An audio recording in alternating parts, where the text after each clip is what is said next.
Welcome to Guide Guru. We hope this video helps.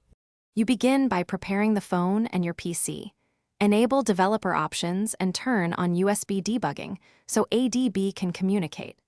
Install the official Platform Tools ADB package on your computer and confirm the device shows via a DB devices.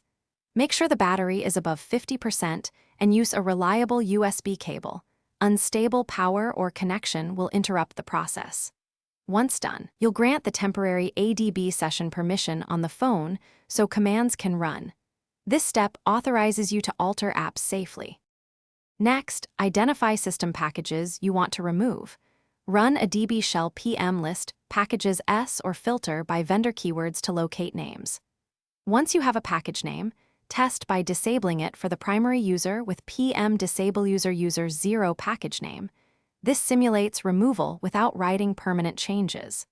Observe device behavior and OEM services. If core functionality breaks, re-enable. You do this because some system apps are dependencies.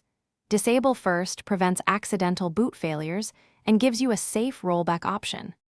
To permanently remove the default app for the current user, run a DB shell PM uninstall kuser 0 package name.